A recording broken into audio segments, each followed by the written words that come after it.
Hey, DM Dongo here with another review from the DM's Guild. This time we're going to be looking at Lady Vivian's Candle Magic, currently on sale for $2.95 by Miss Factor Press. The only thing these candles can't protect you from is a stiff breeze.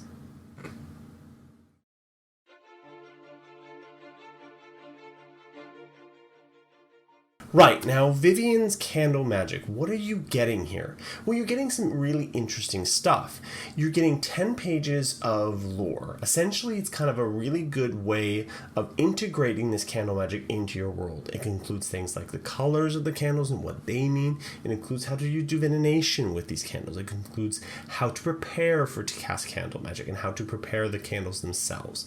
It's a really interesting read and a really great one, and I'm trying not to spoil too much that's in there, but it gives you a really good foundation for how to build this into your world so that you're not just dropping these random candles. There is a magical candle that already exists in D&D, but it's one, and these add a lot to that. And basically this is where the next section comes in, and it details a list of candles all across different ideas and the way they work. And I'm just going to give it a second because I'm going to pick out a couple because I really like some of them. There's some like favorites that I have that kind of like give me a good idea of what you could potentially do with these. Now, some of these are more tricky to set up, but I think they're interesting. The Candle of Handcuffs is kind of one of my favorites, more because I could see it being an interesting way of like getting a villain or a player to light a candle and having it as a trap. Essentially what these candles do is you light the candle and the lighter all of a sudden is wrapped in waxy, like almost like steel wrapped around their hands so that they can't break out. And it's a really interesting idea as a trap because you can start that. It's like there's a candle in the sconce on the wall and you don't have any light. Light the candle and you're trapped. And then something attacks them to give them an interesting encounter and a different challenging way of going about things. Then you have things like the Candle of Year Stealing, which allows you to consume the amount of years from people. So you can basically make yourself younger. And this is one of those candles and things that doesn't necessarily come up very often, but can be used as a really great plot device. A witch creates this candle once a year, and it does kill the person, or potentially kills the person. Most commoners would die to this damage from the attack.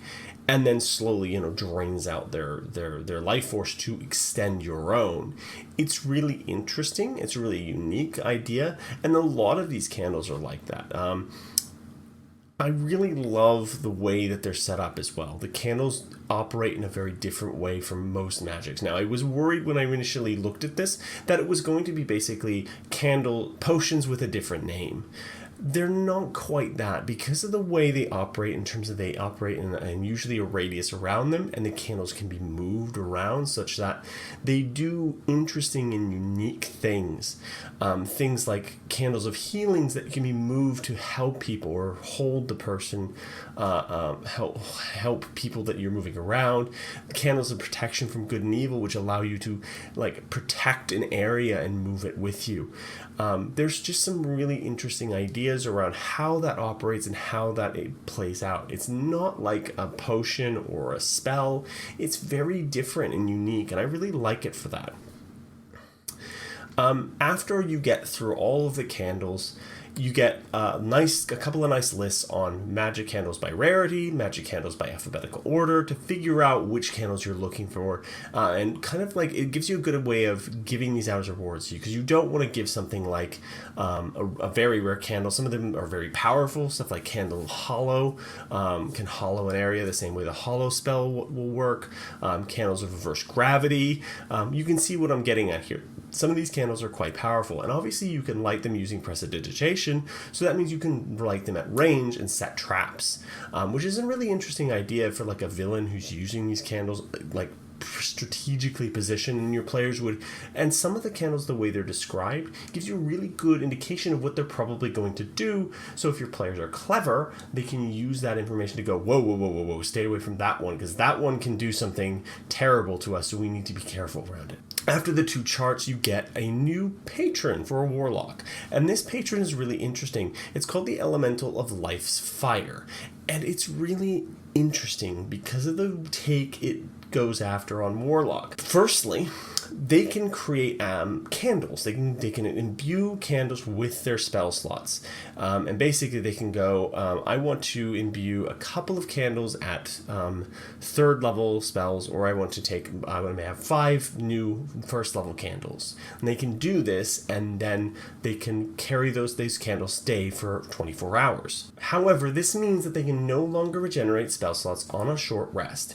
It makes it difficult for them to kind of just fly by the seat of their pants. It changes the very nature of the way the Warlock works, and I think it makes it different from the other spellcasters in general anyways, because you're picking out specific spells. It kind of is like you've got a class with a built-in ring of spell storing. You're picking very specific spells that you know you might use, and you have a certain level of them, and you go, okay, well, I want this candle to be Hunger of Hadar, and I want this one to be Shield, and I think I need this one to be probably Major Image, because I think I'm going to need that today. And you plan those spells out, but you have to be very careful because obviously they're stuck in those spells. All other casters operate on the function that you prepare, even the prepared ones, prepare a group of spells and you can use whatever spell slots you want. This is much more specific. It makes it interesting, gives them more spell slots than they would ordinarily have, but still restricts them in a meaningful way that means that you're probably not, I don't think you're overpowering it, which is a really great thing. They also get the ability to teleport via wax, which is a really interesting idea. Kind of like it's kind of like a Thunderstep, but it works a little differently in terms of what you can and cannot do and how far you can teleport, because it's based on your level. And as you level up in this specific pact, your candles get stronger, you can write more of them, and eventually you can give them to other people so that they can cast them. But again, it has a restriction. You have to write a specific name on there. You have to say, this person is the person who can use it at the time you create them, which makes them interesting. After that, you get a few new Eldritch invocations related specifically to the Elemental of Light's Fire Patron.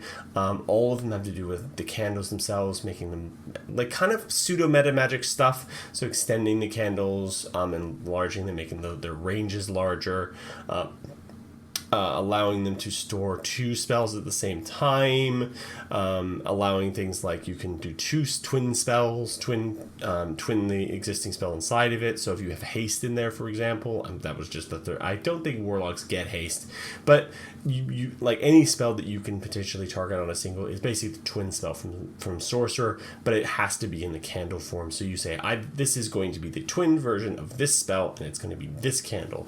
And that's kind of everything that you get. And it's a really great collection of stuff across 25 pages. Now, you might be asking yourself, what did I like about this? I liked a lot about it. I love the candles. They have an interesting and unique mechanic that makes them different from what I feared they might be, and that was just reflavored potions or renamed potions. And I think they do that very, very well.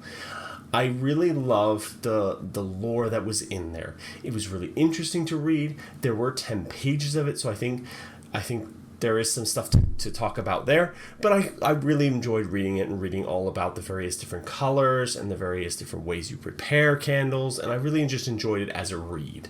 I really liked the new Warlock Patron. It was really interesting. It was different. It was something that I'd not seen before. It was a new way of preparing and managing spells that I don't think I've seen before. I think it's reminiscent of some very early first edition Wizards, like where you had to prepare very specific spells and say, this is the one I'm going to do.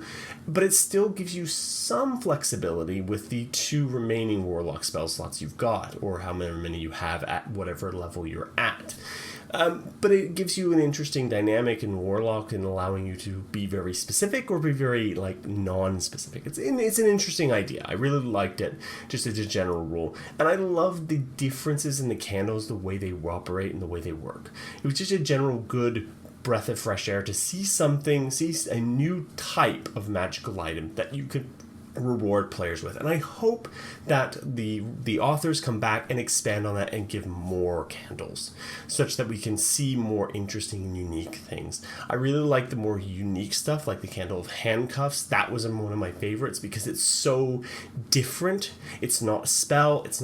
It doesn't feel like any existing magical item. It feels like this is something that you could only do with a candle like this. So I don't think you could duplicate all of the effects of this candle with existing spells, but you would get maybe close. But I think there's in a unique, easy to understand package, this is really, really great.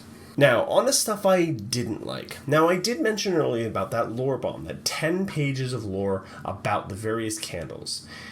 So, I really liked reading it.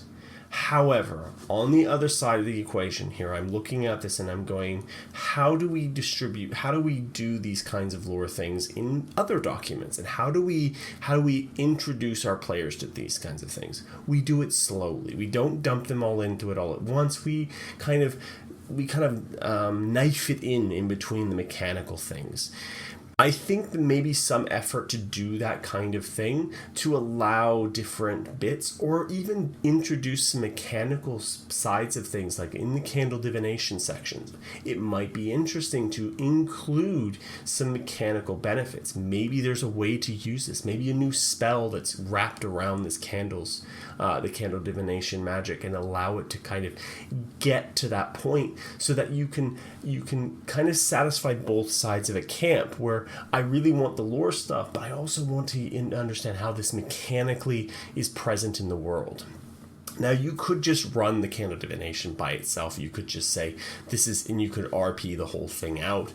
But it might be interesting to have like augury style candle divination, such that you can actually gain some mechanical benefit in game by you doing this. It takes certain rituals, maybe even a feat around this. That'd be something kind of interesting to see.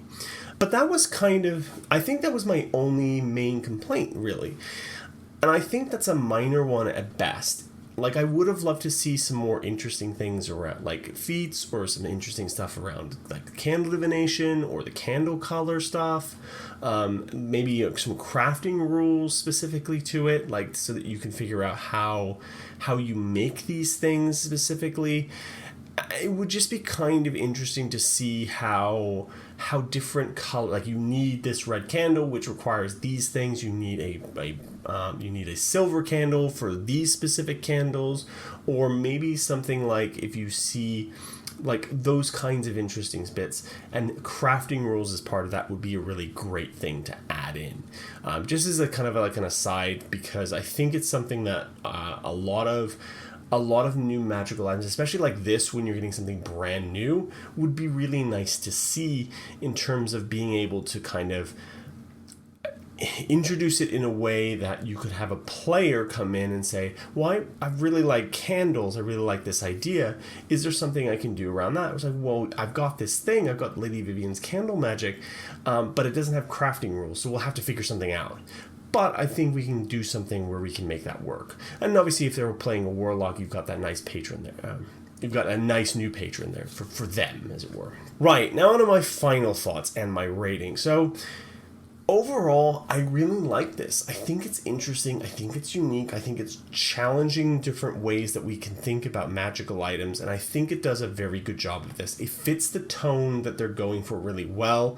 I think the art and formatting are really great. They're interesting and different than anything else I've seen on the DM's Guild. It's not the same kind of WotC standard affair which you get on a lot of the different things on the DM's Guild, which isn't a bad thing. It keeps it standard and formatted nicely, but it's kind of samey. It doesn't feel like that would fit for this specific outing, and I really like what's been done here.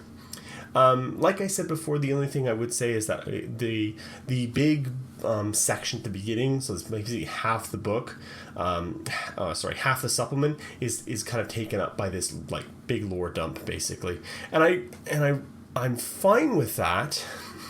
But I think interspersing some mechanical ideas between them, some crafting rules, potentially some feats around candle divination, or maybe a new spells in that area, would be a really nice add, and would break up the kind of like lore dumping that you get at the beginning of this so that we get a more an interesting idea.